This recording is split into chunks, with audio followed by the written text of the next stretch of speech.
everybody, welcome back to another Garden Tip Tuesday. My name is Megan and I'm the Education Coordinator here at Coastal Roots Farm. And every Tuesday we bring you a tip on how to start your own garden or an activity associated with the garden. And today, for this Garden Tip Tuesday, we have a really special episode because we are collaborating with the Hive at Leachtag Commons for the next episode in their Tips from the Hive series. And today, we're bringing you a special episode on how to be resourceful. Specifically, we're looking at how to be resourceful when it comes to saving your garden produce or the produce that you pick up at the grocery store or farmer's market, and how to store it in your fridge or on your counter for longer before you eat it.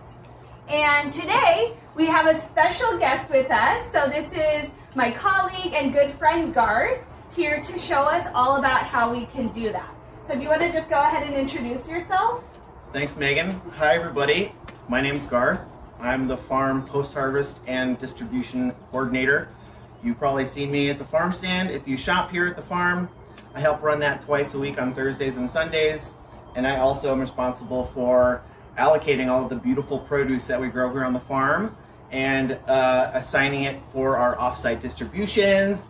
We're feeding Holocaust survivors in North County, San Diego. We're taking our beautiful food to Camp Pendleton and feeding military families. We're going to Vista and feeding uninsured folks in Vista, and much, much more. So thanks for inviting me, Megan. This is going to be a lot of fun. Looking forward to this. Awesome. Yeah, for sure. Thanks so much for being here. We're here in our post-harvest station. You can see behind us, this is where we prep all of our produce. And Garth is such a wealth of knowledge. He's constantly interacting with the community, and so he has a lot of tips for us today. And you know, this is really important to us here at Coastal Roots Farm because, you know, we have a value, bal tashchit, where we are trying not to waste anything, right? So that is a Jewish value of not wasting. And, you know, this is one of the ways that we can prevent waste. You were just telling me how much food actually is wasted? Yeah, pretty startling statistic. Around 40% nationwide of food goes directly from the field to landfill. So that's food that's being grown, that's energy that's being used to grow that food, that's just going to waste. And at the same time, there's hungry people in the country as well. We've got around 1 in 6 individuals nationwide are food insecure. So, you know, just being resourceful at home is a really good place to start. Yeah. You know, you can do your part to reduce the amount of food that you're throwing out from your fridge. Right now, we're all kind of guilty of it sometimes. Sure. We end up buying too much food at once, Sure. or we don't know how to properly store food. So we're going to try and give you guys some tips on how to be a little bit more resourceful. Yeah, that's really wild, 40%. So let's go ahead and jump into it. We'll get started here. And so we have a bunch of different produce out here, from root veggies to leafy greens, and we're just going to go through some different categories and show you how you can store them at your homes so they last a little bit longer and we can make sure to eat them. So should we go ahead and start at the bottom of the plant with the root veggies? Let's do it. Cool. Let's do it. So we have a beautiful bunch of hakurai turnips. This is a Japanese spring turnip or salad turnip. So a lot of folks like to eat these raw. They're beautiful, chopped up and quartered on salads. Yeah. You can steam them. Lots you can do with these guys. I'm particularly fond of this plant here. Garth loves these turnips. He can't get enough. So the greens are really nice too. They're super tasty. A little bit like arugula, maybe a little buttery, a little softer, really nice texture. But the greens don't last that long compared to the roots. So if you're at home and you've got a bunch of these hakurai turnips here, if you're not going to eat it all at once, I recommend cutting off the roots, the actual turnip bulbs here, storing those separately than you would the greens. These greens are only going to last a couple of days in the fridge. You can just wrap those in a damp paper towel, store them in your crisper drawer, and yeah, a couple days for those greens, like a lot of the items we've got here. Awesome. Should I go ahead and demonstrate? Go ahead and show them. Yeah. Okay, so we're just gonna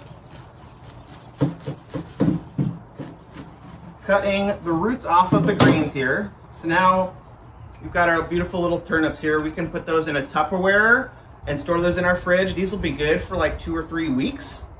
So you can use those whenever. And now this also goes for other root veggies too, like beets as well, right? Definitely. You can chop off the beets and store those separately from the greens, which are actually also edible. A lot of root veggies we don't realize actually have edible greens. That's a good point, Megan. Yeah, edible greens, and also usually super nutritious. Those dark leafy greens on the root vegetables, packed with vitamins, minerals, really good stuff. Awesome. So once you cut your greens from your roots here, you can, like I said, either wrap them in a damp paper towel, chuck them in your crisper drawer, or a little more scenic kind of way of storing these, if you will. You can aesthetic, if you will. Thank you, Megan. You can just put them in a little mason jar with some liquid. So cute. To keep the stems hydrated. Throw those on your kitchen counter. Those will be good for another couple days. Yeah, for sure. Now, what about these beautiful carrots? So carrots are obviously also a root veggie, but maybe stored a little bit differently. And I can go ahead and chop these off while you chat about what to do with them. Carrots, a little bit hardier than the Hakurei turnips. One interesting method of storing those carrots, you can actually submerge the carrots in water and store them in a little Tupperware that way. They'll last 2 or 3 weeks that way. Yeah, that's actually how I've been storing my carrots right now, is by putting them in a Tupperware or a mason jar filled with water. Now, be careful not to shove them too tightly into the mason jar, because I just got a bunch of my carrots stuck in a mason jar, but loosely in a container. Loosely in container, or again, a method we're going to talk a lot about is just wrapping those in a damp paper towel and throwing them in your crisper drawer. We're going to be saying that a lot this show here. Yeah. Now these carrot tops, these are kind of special. Most people end up just like snapping those off the carrots and throwing them away or composting them. Yeah. Totally fine to do that, but we have a lot of customers at the farm stand that tell me they like to be a little more resourceful and eat these carrot tops. That's right. Particularly in a pesto. So you can combine that with your basil or whatever fresh aromatic herb you're going to want to make your pesto. Parsley is good. Yeah. And your other typical pesto ingredients, your oil, your nuts, your cheese. Yeah. And yeah, mix for a really yummy pesto. Some garlic in there. Right. Cool. So these can also be stored like any other root veggie green top, just plopping them in a jar of water. And those look really great on the countertop. You can put them on the countertop, or you could also put them in the fridge. Dope. I've been storing mine in the fridge. Cool. Let's go ahead and keep moving on. Now we have some hardy leafy greens like a kale or a chard. What do you do with that? Yeah, so same way. Me personally, I wrap these in a damp paper towel, and then I take a produce mesh bag that I have, and I'll tuck those in there, and then just lay them in the crisper drawer. Keeps for about a week or so. Plastic bag, if you have one, you can reuse a plastic bag. Yeah. To add an extra couple days to the freshness on these guys. Yep. You can also go with the mason jar storage route and That's just keep them on your countertop for a couple days that way. See if this jar is big enough for this side. So I unfortunately don't have a crisper jar or drawer at home. So Garth loves a crisper drawer. I don't have one, so I tend to go this method and just go ahead and put the kale or the hardy leafy greens stored in a glass of water on the countertop. Right. Cool. Right. Now, what about our tender leafy greens? Something like a dandelion green, a butterhead lettuce, or like spring mix. What should we do with these? So with something like the butter lettuce here, this is especially fragile and delicate. Yeah. And I would not go the route of storing this outside of the fridge. You're going to want to for sure, as soon as you come back home with a head of lettuce, you're going to want to cover that in a damp paper towel or a couple damp paper towels. This is going to absorb excess moisture. It's going to prevent it from rotting earlier than it would otherwise. And you're going to stick that in your crisper drawer. And this will last, again, like 4 or 5 days. You don't want to keep your lettuce that long. They'll start to wilt. They'll start to get a little mushy. The fresher you eat it, the better. That is kind of generally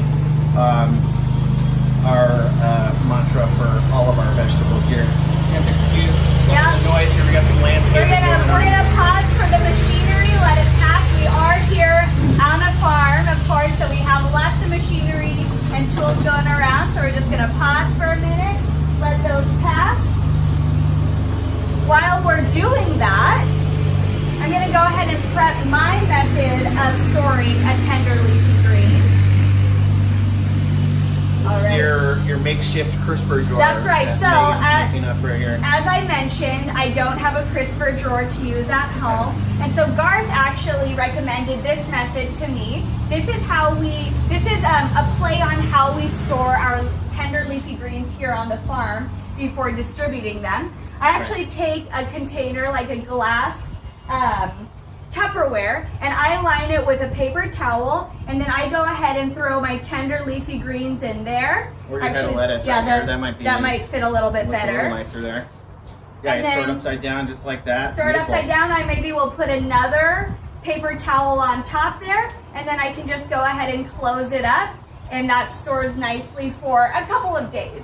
Something like a leafy green, like a tender leafy green, you might want to eat more quickly than like your root veggies. Right. Yeah, and even lettuce has a different hardiness to it, if you will. This like little butter lettuce, for example, is super fragile and delicate.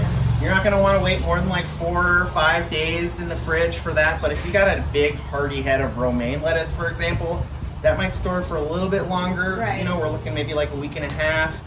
2 weeks if you're pushing it, but who wants to have lettuce in their fridge for 2 weeks? You know, you want to eat that while it's fresh and crisp. So that's true. I did get a chance to store a head of lettuce for about a week and a half. So the romaine is a little bit hardier, as you mentioned. And you can just maybe peel off the outer leaves that have like started to wilt. Right. You know, and then you still got that nice crisp interior head of lettuce that you can use. Nice. So let's go ahead and move on to some fruits, right? Fruit vegetables. So this is a beautiful cucumber. What do you think about that, Garth? Yes, botanically speaking, this is a fruit. So cukes are, I think, a topic of discussion. We each have kind of different methods of storing cukes here. Me personally, along with some of the other farmers, we just chuck this in our crisper drawer. Pretty simple. I mean, it's got the outer skin layer. If you're not like cutting into it and you just got a whole cuke right here, you can just chuck that in your crisper drawer. This will be good for like a week or two. Right. And you'll notice once it starts to turn, it's going to kind of shrivel up, look a little wrinkly. As soon as you notice any evidence of like wrinklage, you're going to want to take that out, chop it up, and eat it. Right. Now, if you were to cut open and you had an exposed end, and you're not going to eat it in just a couple of days, something that we do at some of our farmers do is, you know, we can wrap it in a plastic bag, and that might save it for a little bit longer. You know, we try to shy away from the plastic bags as much as possible, but if you get a plastic bag from some other produce, we encourage you to reuse it. That's what Garth and I do. Yeah, you got an old like sandwich bag or Ziploc or something like that, you can just throw one end on it there and then take a little rubber band and tie it, make sure it's nice and tightly secured there, and that'll give your cuke an extra couple days of you know, freshness and crispness in your fridge. Sweet. So now we have some of our summer squash. These beautiful, I know them as Mexican globe summer squash, but I don't know if there's another name for them. So we buy the seed from Johnny's, and the variety is named Magda squash. Magda, that's right. But yeah, you see those in your grocery store listed as like a Mexican summer squash or a Mexican globe squash here at the farm stand. Yeah. Super tasty, pretty close to zucchini, right. if you will. You want to take one? Yeah. So the summer squash here, if you were to like Google how to store summer squash, it'd tell you that you wouldn't even really need to refrigerate this. You can get away by just putting this on your countertop in a cool or dry area of your kitchen. Probably dark too. Yeah, I think that not exposed to sunlight, and you'll be good for 3 or 4 days. Yeah. I believe was the recommendation storage requirements for the squash here. Me personally, I still just throw it in my crisper drawer, and you know that seems to maybe lend an extra couple days to freshness for squash. I don't know if that may be not the correct or right way to do it, but hey, it works for me. Yeah. So again, I just lean tend in to heavy put on that. my summer squash, my zucchini, in the fridge also, but now reading up on it a little bit more, and here even at the farm, we don't put them in the cooler. We put them in like a cooler or yeah, we have multiple coolers. Yeah. At different temperature settings. So one of our coolers, for example, is at a much higher temperature setting than our crisper coolers. So that's around like, 55 Fahrenheit or so, kind of similar to what it is in just your general like shelf in your fridge, maybe even a little warmer than that. That's kind of the temperature we store our other summer crops like nightshades, our tomatoes, our eggplants, and our cukes too. Right. We store those in a little bit warmer temperature settings. Which we don't have any nightshades out here yet, right? Those are still growing. They haven't quite produced yet. What are your recommendations for things like tomatoes, eggplants, peppers? Sure. Well, I think for eggplants and tomatoes, you're pretty good just leaving those on your countertop in a visible spot, like in a bowl, for example. You got some tomatoes, leave them in a visible spot so you can kind of keep tabs on them, if you will. You don't want to have them tucked away in a hidden corner of your kitchen somewhere, and the next thing you know, you're looking at a rotten, moldy tomato. Yeah. So as long as you have them somewhere like in plain sight, on your countertop somewhere, on your kitchen table, you can create a nice little pretty cornucopia, if you will. I mean, tomatoes, beautiful fruits. Especially get some heirlooms in there. You get multiple colors, kind of show off, decorate the space a little bit. And yeah, same with eggplants too. Just leave those on your kitchen counter. Yeah. And you'll be good. Great. Yeah. And now it looks like we have our last piece of produce out here. We have a beautiful leek. What are your thoughts on leeks? Or maybe would like green or fresh onions kind of be the same as leeks? Fresh onions? Yeah. Yeah. Scallions. I think scallions, something a little more delicate, would hold up a little, not as well as I would say it as a leek.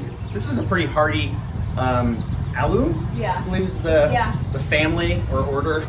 Not sure which one it is, but class of onions, if you will. Yes. So yeah, leeks are pretty hardy. This is going to last a little bit longer than a scallion or like a fresh spring onion. But what I like to do is, again, just leaning on that reliable crisper drawer. Chuck these in the crisper drawers. When they're ready to come out, they've got this little outer peel here. I'll just like peel off that outer layer that might have started to wilt a little bit earlier. And then you got a beautiful, crisp, fresh leek ready to go right there. So, I think that does that for leeks. Awesome. Well, thank you again, Garth. And we want to thank you all so much for joining us today as we talked on how to be resourceful with your garden produce or your produce from the store. We hope that you utilize these tips. And go ahead and check in next week for another Garden Tip Tuesday. We'll see you next time. Bye-bye.